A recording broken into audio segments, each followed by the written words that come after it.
Merci Président, chers collègues et chers collègues. Je souhaitais, un président conseil, vous présenter dans les grandes lignes le champ d'intervention du service habitat privé de la délégation de la lutte contre l'habitat indigne.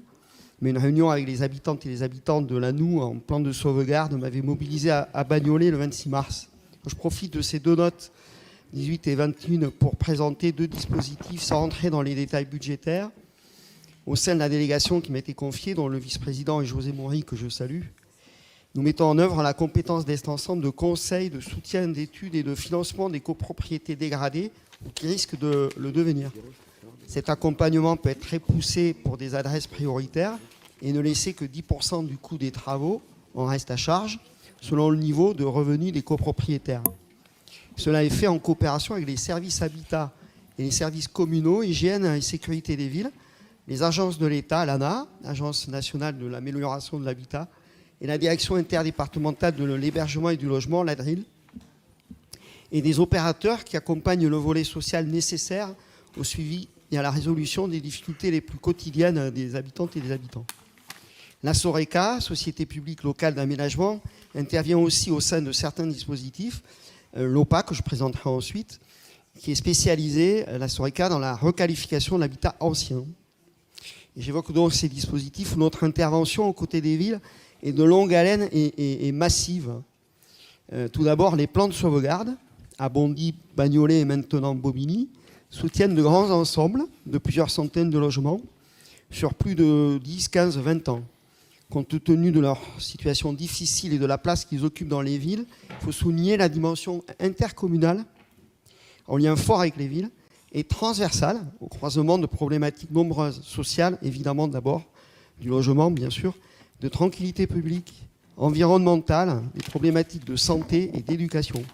N'oublions pas que la qualité du logement a une grande incidence sur la vie quotidienne des plus fragiles, les enfants d'abord, les personnes malades, les personnes en situation de handicap, les personnes âgées et les familles monoparentales. Même si ce sont des propriétaires, on peut dire quand même que le niveau de revenus n'est pas toujours effectivement très, très élevé.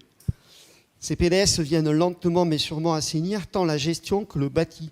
Ces copropriétés dégradées par un taux d'impayé très fort, dont les charges étaient lourdes avant les travaux, et d'autant plus que le bâti avait mal vieilli, le système de chauffage et les ascenseurs étant souvent défaillants, suscitent donc un accompagnement renforcé.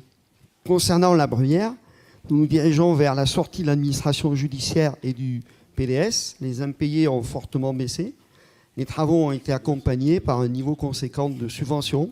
Rappelons que la grande majorité des copropriétaires en PDS sont occupants de leur logement. À Bagnolet, les avancées des PDS sur 3 bâtiments ont suscité le lancement de 2 autres PDS sur 2 autres bâtiments. Nous avançons. Et le bon exemple des choses qui se dénouent sur certains bâtiments encourage les copropriétaires à voter, à accepter les travaux et à s'inscrire dans ces dispositifs. Le deuxième dispositif est l'OPA, l'opération programmée de l'habitat. Il y en a de plusieurs sortes. Nous les déployons plutôt dans un tissu faubourien où les copropriétés sont de taille variée. Les bâtiments sont plus anciens.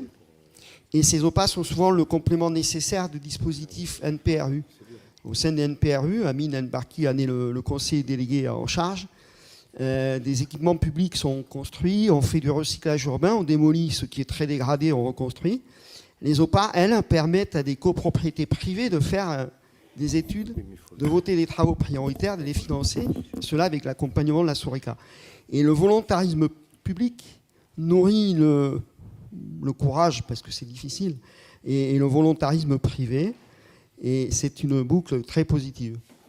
C'est la veille et le suivi des SCHS et services communaux et le travail de très bonne coopération avec les services habitat privé, le service habitat privé d'Est Ensemble, qui ont pour résultat des travaux sur de nombreux bâtiments dont la majorité tiennent aux structures et à la rénovation énergétique. Et les résultats en sont visibles en Montreuil, Bagnolet, Pantin, d'autres villes du territoire. Pour finir, ces dispositifs étant limités géographiquement, le service avait, avant mon arrivée, cerné le besoin de déployer ces politiques sur tout le territoire, là où des conventions n'existaient pas. Et nous avons mis en place le DITAP qui applique les mêmes solutions, alors modestement, mais de manière déterminée à des villes jusqu'alors dépourvues de ces interventions, les Lilas, entre autres, ou dans des quartiers où des adresses étaient tout aussi en difficulté que dans les quartiers en difficulté de manière massive sur le logement privé dégradé, mais qui étaient plus éloignés de ces centres ou de ces lieux difficiles. Et dans le diffus, évidemment, quand vous habitez un bâtiment qui est aussi dégradé que les autres, mais qui n'est pas couvert par cette géographie institutionnelle, la difficulté est la même pour vous. Voilà. Je salue le travail d'Aurélia Petit qui nous a quittés.